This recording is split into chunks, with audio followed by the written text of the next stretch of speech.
Hey guys, what's up? It's Ripe again. In today's video, my entitled ridiculous neighbor Karen threatens to kill me for smoking a cigarette on my private property. Here is what happened. And the first one starts like this. I've read many stories about Karens from hell on this subreddit and I wanted to make my contribution. So to start off, I live in Eastern Europe in a rather quiet neighborhood. Not a lot happens here apart from a couple of kids shouting at random times of the day. Sometime in January last year, a new family moved in, a young couple a few houses away from mine. They were an interracial couple, judging by their looks, which is nothing too uncommon in our neighborhood.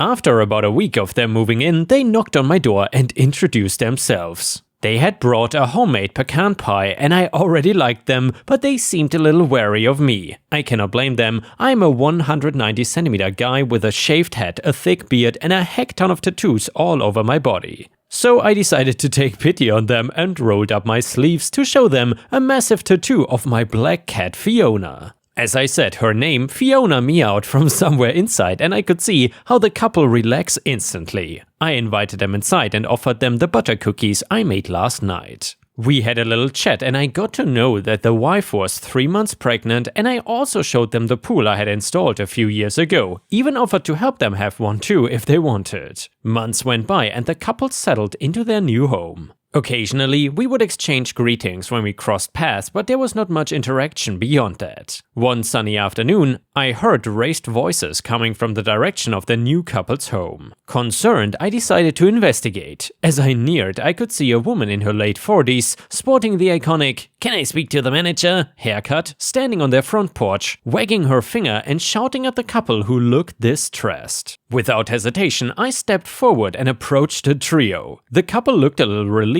to see me. The husband explained how the Karen had been harassing them ever since they moved in, finding fault with every little thing they did, from the color of their front door to the decorations they had put up. The catch? The Karen was not part of any HOA because there is no HOA here. On top of that, she lived 2 blocks away, got to know about it later in the day by a neighbor. She was going out of her way to bother these couples, so I knew no reasoning would deter her. Instead, I straightened up, put as much of a macho face I could, and very loudly told her to stop being racist. It caught some people's attention, just like I had intended, and after Karen accusing me of threatening her and ruining their serene society with my presence, she walked away. After advising the couple to report this incident to the police, I thought she would leave them alone. And the thing is, she did leave them alone, but not me. So this annoying Karen, who seemed to have no job or life, would show up at my house every day, making fun of me when I was in the garden, making gagging noises whenever I walked outside shirtless, and preaching me about corrupting kids when I smoked on my property. In response to which I will blow the smoke directly in her direction. It was all more irritating than anything, but I still decided to take action. I went to the local police station and showed them the footage from my security cameras which caught Karen hanging around. I'm not exactly sure what happened after that, but I assumed the police paid her a visit because she stopped coming. You would think that would be the end of it, right? But nope, after being missing in action for about a month, Karen decided to come back and bother me once again. This time, she did not directly mock or tease me, but she would just hang around the neighborhood keeping an eye on me. It made me super uncomfortable and on edge. It was not just me feeling the heat either. The pregnant wife came over one day with a delicious pumpkin pie she had baked and told me that Karen had been taking pictures of my house while I was inside. Feeling creeped out and not wanting to deal with this nonsense, I paid another visit to the police station. But wouldn't you know it, as soon as I stepped out of my house, there was Karen standing right in front of my property. She wasted no time in hurling insults at me, threatening I need to quit smoking and remove my tattoos or she will have me jailed and making fun of my earlier visit to the police. I kept my cool and headed to the police station, ignoring her childish behavior. Inside, I filed my complaint, showed them the evidence from my cameras and explained the whole situation. Then it was back home for me, hoping that the police would actually do something this time. The next day was a bit hotter, and since the Karen had not come to bother me all morning, I decided to go for a dip. After swimming for a while, I rested on my floaty and smoked away, feeling much more relaxed than I had in the past few days. But of course, it seemed like this Karen was allergic to me feeling good because just then I heard footsteps surrounding my house and coming directly towards me. This Karen had the audacity to break into my house, and as if things were not already bad enough, I noticed something in her hand that she raised towards me. A damn gun! I raised my hand, cigarette still between my fingers, and tried talking to her. Me? Please put that down. I don't think anything had been so serious to warrant a gun. Karen, you keep reporting me to the police, dirtying my name. Meanwhile, it's you and your sinful friends who are polluting this neighborhood, and you don't think it's so serious? That couple is creating an impure child, and you're here with your disgusting ink and drugs polluting our kid's mind. Me? Cool, I get it. Here. And I dropped the cigarette in the pool. Now lower the gun, please. Karen, the whole packet. Me? Fine. I know some of you must be thinking of me as kind of a coward to do what she was telling me, but when you're being stared down the barrel of a gun, especially in the hands of someone who's crazy and unpredictable, the best course of action is to be calm, follow their orders, and wait to be in the clear before calling anyone. Remember, this is not a movie and there's nothing wrong in fearing for your life. Karen, and, just then we heard the sirens, why are they so early? Listen up, I have reported you for harassment and false charges against me. You better speak the truth and accept those charges when the police are here. Me? What? She made it easy for me by calling the police, so I just had to calm her down now. As long as you put that gun down, I will do whatever you say. Karen, you think I believe you? A sinful man like you will always go back on your word. This jerk then looks directly at my cat who was sleeping under the shade, and I'm about to leap up off the floaty and cross the pool to get to her neck. Do exactly as I had said, or I swear I'll blow the cat's brain out. Me? Why are you dragging an innocent animal into this? The sirens were already here, so Karen threatened me again before grabbing my cat and running to hide in the bushes. I immediately got out of the pool and I could hear the Karen struggling against my cat who was no doubt trying to scratch her.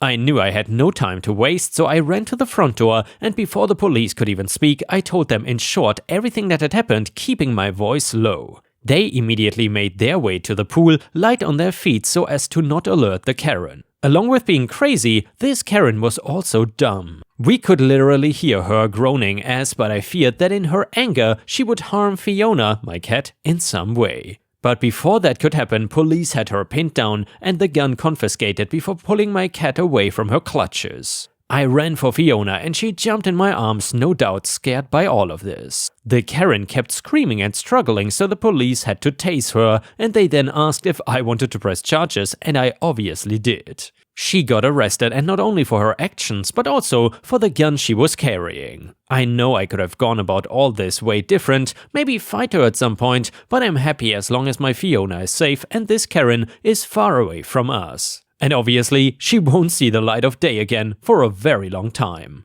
And you know, Ripe Stars, I don't know why, but that reminds me of a situation that happened actually not too long ago. Basically, we were out of the house and Disney, as usual, was chilling in the living room. And while we were out, we often leave windows open, and apparently the neighbor was stupid enough to also go out while we were out, and they left the stove on in their place. So basically, when we came back, what we saw was that some of that dark smoke came over into our place, and Disney was of course just sitting there doing nothing, not even realizing that there's thick dark smoke in our house. Of course, we went to the vet that same day, actually 2 times, but everyone confirmed that everything is fine with Disney and nothing happened to her. But still, the shock of seeing this was absolutely heartbreaking. And not gonna lie, guys, it also brought tears to my eyes, because it makes you realize how vulnerable this animal is, because it does not even understand what's happening, It's pretty much just like having a kid. But anyway, guys, let's continue with the petty revenge story next. So this started a year ago. The construction company I've worked for 20 years got a new president and decided to bring in a coaching company because he heard that other big companies are doing so. Well, this company told them to bid on everything and anything so the company could grow from $50 to $60 million a year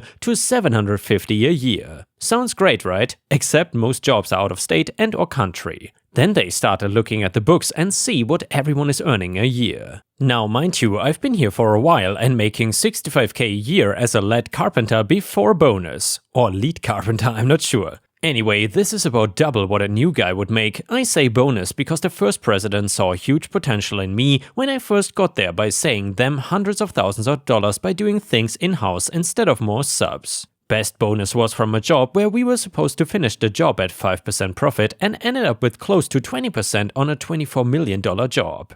I get called into the office and a meeting on Friday afternoon with HR, president, and the coach. Conversation went as such. The coach, be assertive, it's your company. Me, what the hell is going on? HR, it has come to our attention that your pay rate is more of a superintendent than a lead carpenter. Me, what's your point? I've been here a while. Came up just like everyone else. President, you've also trained most of the superintendent and some project managers. Me, yeah, I like to make my life easier by showing them common sense. HR, well, we are thinking that you're going to be a better fit as superintendent than a lead carpenter. Me, not gonna happen. I've told Steve this 8 years ago. I don't feel like dealing with you asshats on a regular basis. Coach to president, be confident. President, here's your choice. Become a superintendent or this will be your last job site. Me, can I get the weekend to decide? HR and president looking at each other and then looking at the coach. HR, sure, but Monday we need your answer. Took my wife to dinner and we talked about it, and she was interested in taking a job across the state and become a principal. She could quit making $45K a year and go straight to $90K a year and move in the middle of nowhere. Start of the petty revenge. So that Monday I turned in my 2-week notice with 8 months left on the job site. Now each job gets assigned a Connex box, big metal shipping container. Mine has traveled with me for 15 years. The container belongs to the company, but the tools not so much. When previous president took over, he would deny any tool receipt I would turn in. Every time I would get the denial reimbursement, I would tattoo my name on that tool. Many guys did this but left the tools behind when they retired. Not me, I was forced to quit. I turned the company truck Monday evening and took my dually truck to work hauling every tool out of the Connex. I'm talking tools from welding unit, concrete saw, bull float, chop saw, grinders of all sizes and bending brake. Total estimated value was $45K. Come to find out, one of the jobs they bidded on was in Canada and they were banking on me to be a superintendent there since I have dual citizenship and not costing them a few $1,000s in visa. After 6 months, I get a letter from the court saying I stole tools from the company when I left. I quickly hired an attorney to see what was up.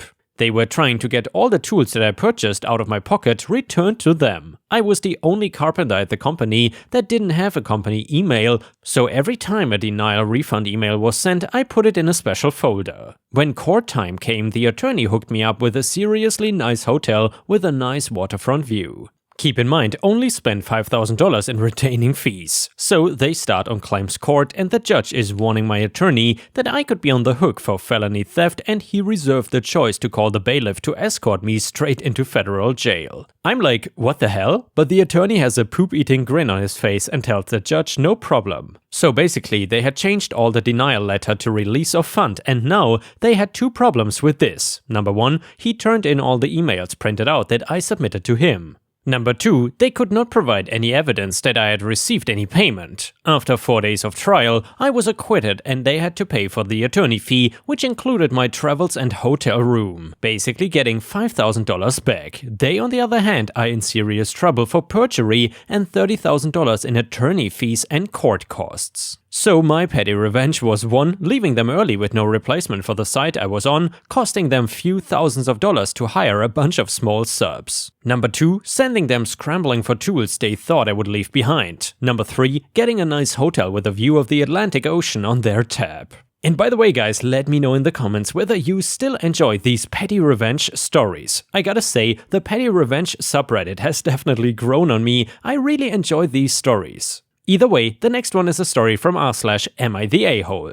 I live in an apartment building that comes with 1 spot in a parking garage. My spot is the one closest to the elevator. 2 weeks ago, the apartment manager came to talk to me and asked if I would be willing to give up my spot since a disabled woman was moving in. I said sure, I would be happy to switch spaces. He said I misunderstood. He was asking me to give up a space in the garage entirely. He explained she used a van with a powered ramp, that she would need 2 spaces to be able to use it. I told him I would not give up my space. I pointed out to him that the parking spot was part of my lease. Last week I came home and there was a large van with disabled plates parked next to my spot. I pulled in, parking as far as from it as I could. The next day I get a call from a woman about 7:30 a.m. She said that she was the owner of the van and needed me to move my car. I was not happy. I had still been asleep, but I went down to move my car. She did the same thing the next 3 days. The next morning, a Saturday, she called me at 5:30 a.m. and I told her she had to be kidding.